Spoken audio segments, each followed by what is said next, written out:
again, and welcome to ManchTalk. I'm Tammy Simmons. I'm your host, and I'm glad you're tuning in today. So, summer is behind us, sadly, but kind of relieved from my perspective. Last week was so crazy hot and humid. For September, it was kind of crazy, huh? My fingers are crossed that we have an Indian summer this year. I'd love it to go, it can be cool for a little bit. But then wouldn't it be nice if in October we had, 70s and 80s again for a little bit? But anyways, that's, enough about the weather. So lots happening in Manchester over the past week. As you, I'm sure, have heard, last Friday morning, a man was shot at 357 Hanover Street. His name was Justin Lee. He was shot and then died later that afternoon. And I guess, just from what we can read in the papers and see on the news, somebody saw the individual supposedly responsible for shooting him, run into a building. So right out of the bat, this wasn't a random shooting. This wasn't just somebody walking down the street that was shot. This was, probably somebody that knew somebody else, whether drugs were involved or something is probable, but not necessarily.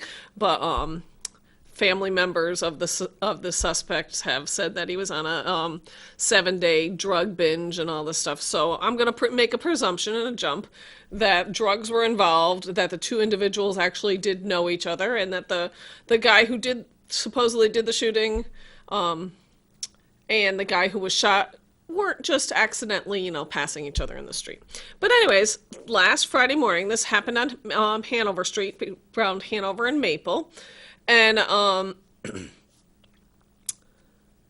Paul Dimmick, who is the suspect in this case, was seen going into another building, and the Manchester police and the SWAT team and everybody ascended on the area of 342 and 445 Maple Street.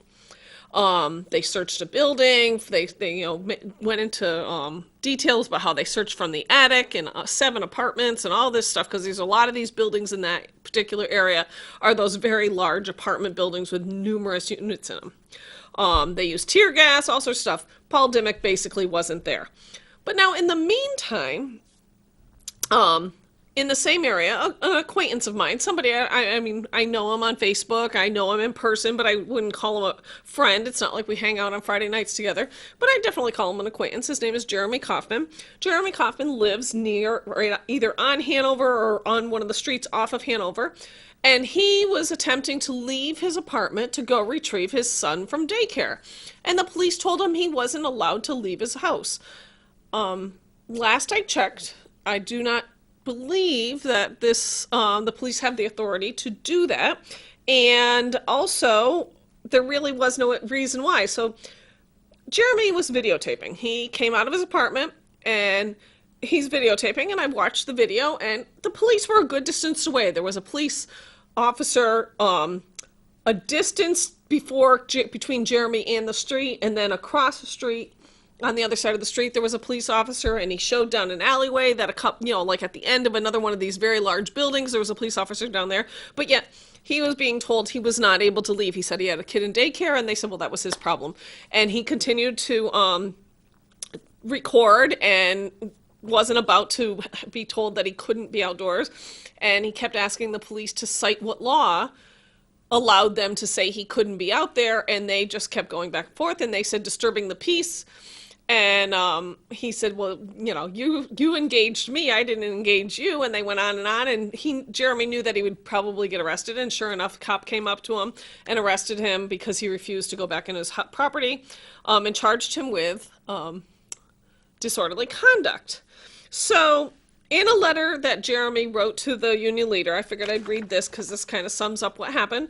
This is what he wrote. Last Friday, I was arrested for attempting to peaceably leave my home to pick up my son from his babysitter 8 hours after a shooting on Hanover Street. Police kept hundreds of citizens trapped in place for over 12 hours with no legal authority to do so. Last year, the legislature affirmed shelter-in-place orders are voluntary. Evidently, Manchester Police Department is unaware of this. If this sounds too ridiculous to be true, I'd agree with you. Luckily, my arrest was captured on video. The police are unable to cite any law that permits them to trap residents in their homes. Active crime scenes or incidents can require restrictions. This wasn't one. I wanted to go in the opposite direction of a house the police had completely surrounded 8 hours prior. After handcuffing me, the officer escorted me in a direction that, if a real danger existed, would have only increased it. His demeanor and behavior revealed no legitimate safety concern existed. Furthermore, these police tactics only exacerbate fear and panic among residents. Dozens of officers descend on a neighborhood bearing large guns, tanks, and mobile command centers. They tell residents they are forbidden from leaving their homes, flash their lights, and make a lot of noise, but communicate nothing to residents about what is happening. At the school blocks away, parents were circling the building, waiting for children that were forbidden to leave. In what possible world does this increase safety? Let's keep New Hampshire as the live free or die state, not a police state. And that's the letter to the editor, the union leader, from Jeremy Kaufman. So, as Jeremy alluded to, and as I was going to go on to, while they were searching this property over on Hanover Street, the police determined that if they looked out one of the windows of the apartment, there was a direct sight line to Central High School. And they made the jump that if you could see Central High School from an apartment, that it was also potentially a shoot. You could shoot out that window and hit Central High School. Now, there was nothing to indicate that the suspect in this case, not that I'm making him out to be a good guy by any means. I mean, he shot and killed another individual. Not okay. But he wasn't a sniper. He wasn't out like just randomly picking people off the road or anything. The only real probably threat was that if you actually encountered him on the street, and if he was under the influence of drugs and acting irresponsibly, then yes, he most certainly could be considered a danger to the community. But I doubt that he was going to be sitting in an apartment, first of all, which they determined he wasn't in, and shoot at the high school. That's not what this seemed to be about. But they locked down Central High School. Now, maybe at the very beginning of the situation, before they could ascertain what had happened, or if it was a concern, it might have made sense to say, okay, we don't want the kids leaving randomly from Central High School. But as the day progressed, because keep in mind, this shooting happened in the morning, and school lets out at 1:30, 2 o'clock. They did not let the kids leave. They kept 1,200 students and faculty and staff locked in Central High School till nearly 8 o'clock at night. Hours and hours and hours after they determined that there was somebody who had shot somebody else. I don't understand this panic mode that we go into.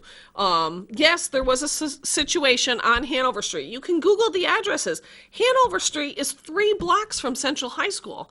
Now, if there was an active crime scene, say on Hanover Street, why couldn't they have just let the kids leave on the northern side of Central High School? Let them leave on the Lowell Street side of Central High School. Let parents pick their kids up from the Lowell Street side of Central High School. Instead, they locked them in the building. Parents didn't know what was going on. They didn't know when they would be able to get their kids. And ultimately, from what I can figure out, they ended up busing kids from Central High School in the dark, because this is now like 8 o'clock at night, in the dark to Hillside Middle School, causing this big traffic congestion where then parents could retrieve their children. This was just over the top, unneeded chaos, in my opinion. Was there a precarious situation? Yes. Is it unfortunate that somebody was shot and killed? Of course. I don't think it was random. I don't think that the community at large was in immediate danger. Do I think the police needed to try to keep the area under guarded conditions? Most certainly. Should people be forbidden from leaving their houses? Absolutely not. I mean, it's one thing to let people know what's going on and then let people decide for themselves whether they feel safe enough to leave. But to arrest people for leaving their homes, is just is just not acceptable. So we talk about safety, and yes, safety should be the top priority for the police department, keeping the community as a whole safe. But safety can't be used as a guise. You can't just throw out, well, we did it in the name of safety. Here we are 4 days later, because I'm taping this on Tuesday, and this incident happened on Friday, and Paul Dimmick is still not in custody. Yeah, on Monday, the kids were able to go to and from Central High School as if nothing had happened. So why was it so scary on Friday afternoon that we had to mandate that these children be locked in a school for hours and hours and hours, but yet Monday they can just come and go freely? Paul Dimmick's still out there someplace. If he was a danger on Friday, isn't he just as much of a danger on Monday?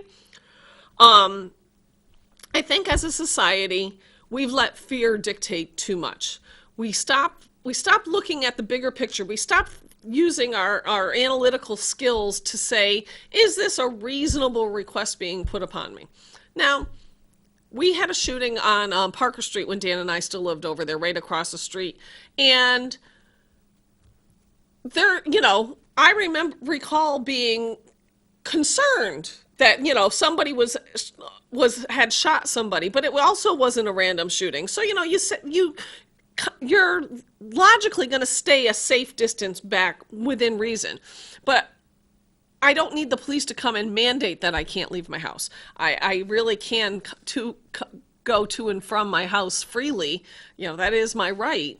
But back to how we let fear dictate. Today is Tuesday, 9/11. We all know what 9/11 stands for in our society. In 2001, we had a terrible attack on us in New York City. I know people who died. I know lots of people who've had friends and family who were in the buildings and died. I'm not making light of that situation. But since then, fear has started to control our lives a little bit too much. Now, the TSA is a perfect example. They do everything in the name of safety. Have you flown lately? I mean, it takes hours to leave on vacation. You have to go, you get herded like cattle through this, line of people to be x-rayed and patted down, and, you got to take your shoes off and your belt off and all this stuff, all in the name of fear. The TSA hasn't stopped somebody. They haven't caught anybody trying to sneak bombs onto a plane. The cockpits in planes are now locked. If you wanted to hijack a plane, the pilots are in a locked cockpit. They're not coming out. You're not getting to them. We have air marshals on planes. The TSA doesn't find anybody. The TSA doesn't even usually find their own plants. They put people in to try to test their systems. They can't even catch those people. I mean, does any of this honestly make you feel safer? There's nothing about that makes me feel safe. It just makes me feel annoyed.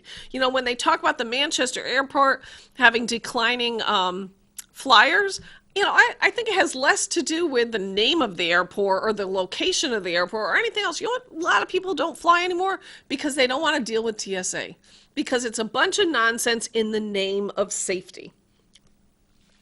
I think it's just really important that we balance, our individual rights with the societal protections. Do the police have a tough job? Of course they do. I wouldn't be a police officer for nothing. Is it difficult for them to have to contend with the public while they're trying to do their job? Yes, unfortunately it is. But does that mean that we're going to become the type of society where we're going to allow police officers to lock us down, to take away our individual rights? Of course not. That's not what our country's based on. That's not what the state of New Hampshire's laws are based on. Individuals need to be able to make some of these decisions for themselves, and the police need to not be arresting people for things that they aren't doing. I think we need to stop using safety to scare us and scare people into submission. Anyways, It's enough about that. Hopefully they catch Paul Dimmick soon, so that we can stop being, on the go looking for him, because I'm sure there's other crime in Manchester that still needs to be solved besides this one murder. But coming up, I just want to talk quickly about some things coming up this weekend. Glendy is this weekend, the 14th, 15th, 16th. You'll want to go over to St. George Orthodox Church over there on Hanover Street. You can eat delicious Greek food, enjoy Greek culture. It's a great, great event. The weather's supposed to be beautiful this weekend. So if you want to take in some Greek culture, make sure you check out Glendy this coming weekend. Also, this Sunday, the 16th, you can support the Manchester Animal Shelter at their 8th annual Mutt Strut that takes place from 10 a.m. to 1 p.m. at Livingston Park. There's a 1-mile walk jog around historic Manchester Scenic Doors Pond, which is right there in Livingston Park. And you can bring your dog because, after all, it is a mutt strip. The walk will kick off at 10:30, and there's also vendors offering services, handmade items, all sorts of stuff. And that all benefits the Manchester Animal Shelter, which is one of my favorite organizations to plug here on the show. Also, don't forget that we still have farmers market on Thursday afternoons from, I think it's 3:30 to 6 or 3 to 6:30, something like that, down in Stanton Plaza, right downtown across from Veterans Park. And also on Thursday nights, Sea Science Center is still sponsoring the trolley nights, so you can take a trolley around through Manchester downtown and see some different areas and also get to and fro for free. As I said earlier, I'm taping this on Tuesday, primary day. It's been a long primary election cycle. I, for one, will be glad when today's over and we can move on to the general election. I'm tired of watching so many of my friends butt heads with each other over candidates. So by the time you're seeing this, the election will be over. Congratulations to all those who've won, and for you, the voters, it's important that you take the time and do your due diligence and read a little bit of information. Find out about the people that you have the option of voting for or voting against in November. Take a moment out of your life and inform yourself and make sure you're making a good, honest, informed vote in November. That's all I have for this week. I know this is a short show, but it's election day, so I've been up and out for many hours already this morning, and I'm going to go back out and stand on the polls and greet voters as they come by again this afternoon. In the coming weeks, I hope to have some candidates on so that we can talk about what they believe in and help you become a better voter. Until next week, that's all I got. Get out there, enjoy the weekend. Bye.